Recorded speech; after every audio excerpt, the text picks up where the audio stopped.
Restaurant එකේ හදන රසම රස මික්ස් රයිස් එක ඊට වඩා අඩු වියදමින් ඊටත් වඩා ගොඩාක් රසට ගෙදරදී හදන විදිය බලමුද?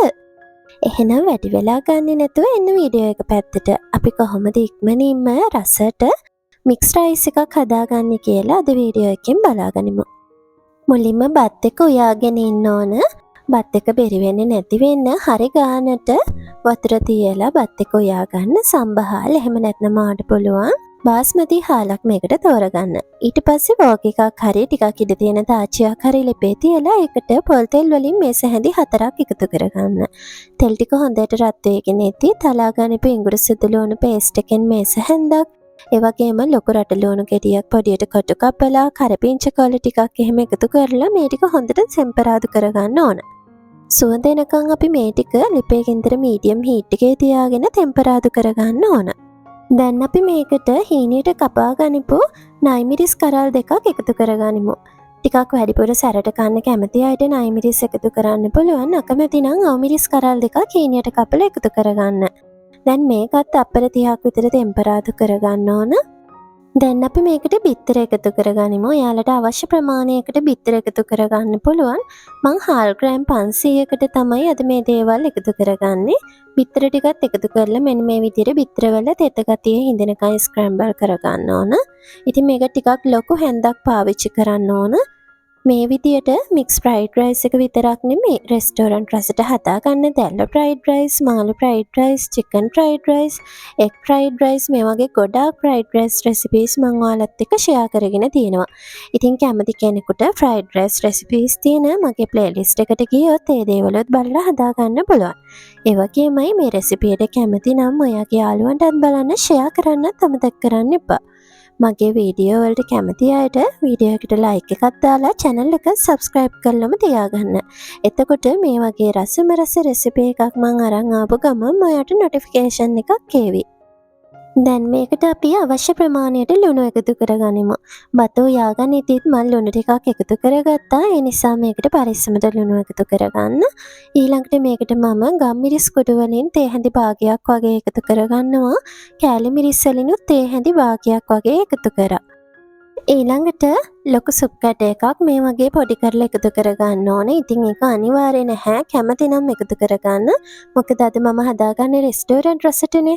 ඉතින් රෙස්ටෝරන්ට් වල අනිවාර්යයෙන්ම සුප් කැට එකතු කරනවා. සුප් කැට නැත්නම් සුප් කුඩු එකතු කරනවා. ඉතින් ඔයාලට කැමති නම් එකතු කරන්න. අකමැති නම් මේ ස්ටෙප් එක ස්කිප් කරන්න පුළුවන්. ඊට පස්සේ මම මේකට එකතු කරගත්තේ තක්කාලි සෝස්. තක්කාලි සෝස් මේස හැඳි 4ක් 5ක් වගේ ප්‍රමාණයක් එකතු කරලා මේ ටික ඔක්කොම කලවම් කරගන්න ඕන. ඔන්න දැන් මම මේ වෙලාවේදී හීනියට ග්‍රේට් කරගනිපු කැරට් අලේ එකතු කරගන්නවා. ඒ වගේම ලුණු මල් ටිකකුත් එකතු කරගන්නවා. අද මම ලුණු කොළ නෙමෙයි එකතු කරන්නේ ෆ්‍රයිඩ් රයිස් එකට ලුණු මල්. මොකද මට ලුණු කොළ හොයාගන්න බැරි වුණා. ඉතින් ඔයාලට ලුණු මල් වගේම ලුණු කොළත් මේ ෆ්‍රයිඩ් රයිස් එකට එකතු කරන්න පුළුවන්. ලීක්ස් අරගන්නවට වඩා ලුණු කොළ ලුණු මල් වලින් ෆ්‍රයිඩ් රයිස් එක හදාගත්තම ගොඩාක්ම රසයි. ලුණු මල් අරගන්නව නම් හීනියටම කපලා අරගන්න. ඒ වගේම තමා ලුණු කොළ එකතු කරනව නම් දැම්ම එකතු කරන්න එපා. බත් එක එකතු කරාට පස්සේ එකතු කරන්න. අද මම මික්ස් ෆ්‍රයිඩ් රයිස් එකට එකතු කරගන්නේ බැදපු මාළු ටිකක්, ඒ වගේම බැදගනිපු ජම්බෝ දැල්ලෙක්, ඒ වගේම ඉස්සෝ ටිකක්. දැල්ල මම හීනියට කපලා තියෙන්නේ. ඉස්සොත් සුද්ධ කරලා හොඳට බැදලා අරන් තියෙන්නේ. ඉතින් මේ දේවල් ටික විතරයි මම මික්ස් ෆ්‍රයිඩ් රයිස් එකට අද එකතු කරන්නේ. ඔයාට කැමති නම් බැදපු චිකන් ටිකක්, බැදපු සොසේජස් ටිකක් එකතු කරගන්න පුළුවන්. දැන් මේ ටිකත් හොඳට කලවම් කරලා මම උයා ගන්නපු බත් ටික මේකට එකතු කරගන්නවා. මං අරගෙන තියෙන්නේ කේරි සම්බහාල්. ඔයාලට මේකට බාස්මති හාල් උනත් අරගන්න පුළුවන්. අවශ්‍ය ප්‍රමාණයට වතුර දාලා බත් එක උයා ගන්න. බත් එක නම් බෙරි කරගන්න එපා. බත්තට වෙන වෙනම තියෙන්න ඕන නිසා බටර් ටිකක් හරි පොල් තෙල් ටිකක් හරි බත් එක උයා ගනිද්දි එකතු කරගන්න. මෙන්න මේ විදියට දැන් අපි ලිපේ ගින්දර ටිකක් වැඩි කරලා තමා කලවම් කරගන්න ඕන. ලුණු කොළ එකතු කරනවා නම් ඔන්න මේ වෙලාවේදී ඔයාලට එකතු කරගන්න පුළුවන්. මේ බ්‍රත් එක හරිම සුවඳයි. ඒ වගේම හරිම රසයි. ඔයාට හරිම ලේසියෙන් පොඩි වෙලාවකදී හදා ගන්නත් පුළුවන්. මෙන්න මේ විදිහට හොඳට මේක කලවම් කරගන්න ඕන. බත්තට ෆ්‍රයි වෙන තරමට තමා මේ ෆ්‍රයිඩ් රයිස් එක ගොඩාක්ම රස වෙන්නේ. ඒකයි මං කිව්වේ ඉඩ තියෙන වෝග් එකක් හරි තාච්චියක් හරි අරගන්න කියලා. මේ විදිහට හොඳට කලවම් කරගන්න ඕන නිසා. ඉතින් බත්තට ටිකත් හොඳට ෆ්‍රයි වෙන්න විනාඩි 5ක් විතර මේ විදිහට මීඩියම් හීට් එකේ තියාගෙන හොඳට කලවම් කරලා ලිප් ඔෆ් කරගන්න. කනකොට ඔයාලට සෝස් ටිකක්, චිලි පේස්ට් ටිකක් එක්ක මේක පිළිගන්නන්න පුළුවන්. හරිම රසයි. ගෙදරට අමුත් එක්ක එහෙම එන වෙලාවට හදලා බලන්නකෝ හැමෝම ගොඩාක් ආසාවෙන් කාවි. ඒ වගේම තමා ඔයාට ෆුඩ් සිටි එකෙන් වගේ දැල්ලෝ මාළු වගේ දේවල් ගන්නවා නම් පොඩි ප්‍රමාණවලින් වුණත් මිලදී ගන්න පුළුවන්.